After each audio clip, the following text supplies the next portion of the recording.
Terima kasih Anda masih bersama kami dalam Sapa Indonesia Pagi. Saudara, pasca banjir dan longsor, personil TNI Polri diterjunkan untuk membuka akses jalan dari Tapanuli Selatan menuju Kabupaten Tapanuli Tengah yang tertimbun longsoran. Sejumlah alat berat dikerahkan ke lokasi.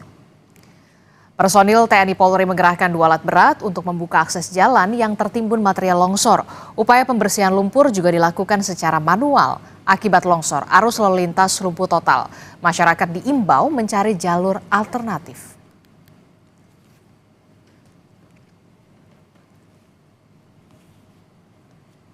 Informasi terkini kita akan tanyakan langsung kepada Kepala Pusat Data Informasi BNPB, Abdul Muhari, melalui sambungan daring. Selamat pagi, Assalamualaikum Pak Muhari. Selamat pagi, waalaikumsalam Mbak Adisti. Ya Pak Muhari, kita ingin update untuk hari ini. Jadi total titik banjir, bandang dan juga tanah longsor untuk wilayah Sumatera Utara totalnya ada berapa titik Pak?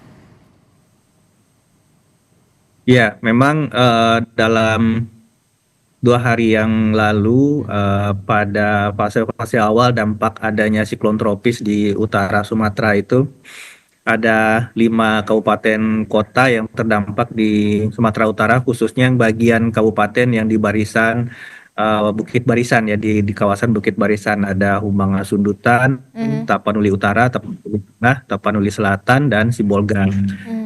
Dengan masih terjadinya siklon tropis dan peningkatan intensitas hujan, ini terjadi eskalasi dampak di Deli Serdang, kemudian juga di Pak Barat, serta Mandailing Natal. Jadi hampir semua kabupaten kota yang berada di pesisir barat Sumatera Utara itu hampir semua terdampak.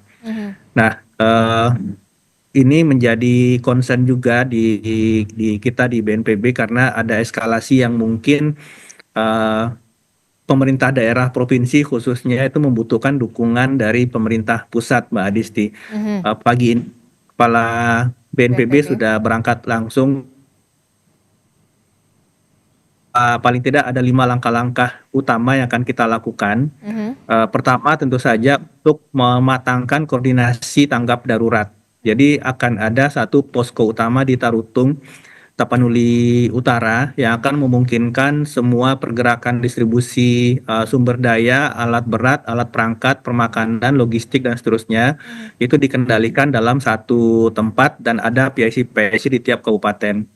Kemudian untuk hulunya mulai hari ini kita akan memberangkatkan dan menugaskan 2 pesawat modifikasi cuaca karena yang kita hadapi ini kan siklon tropis ya Mbak Adisti ya. Jadi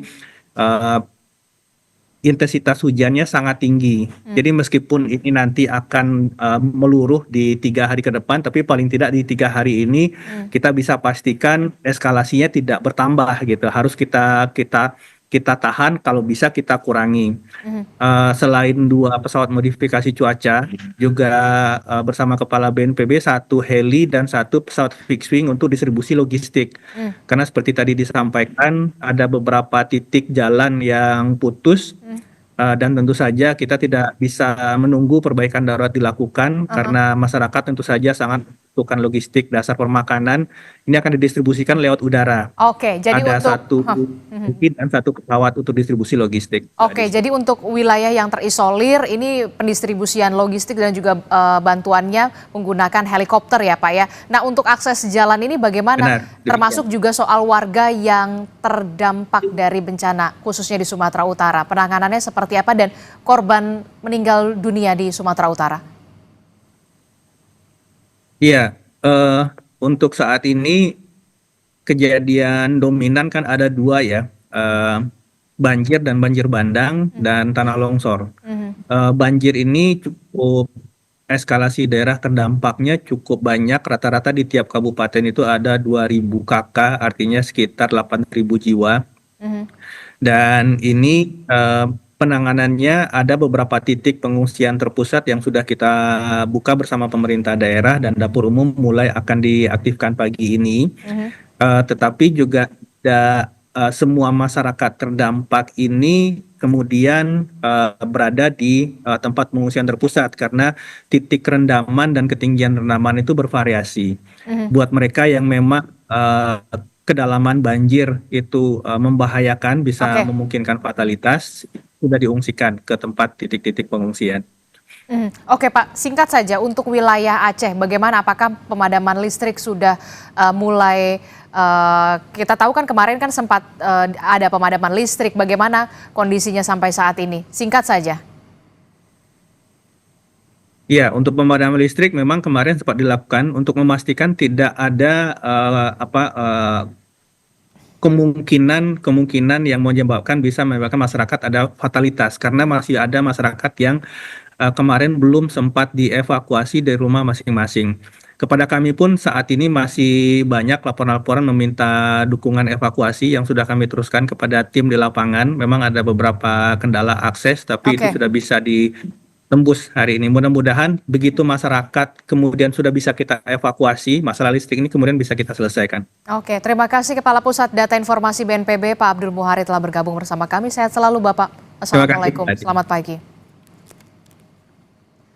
Saudara, Liga Desa 2025 yang mengawali rangkaian kegiatan dalam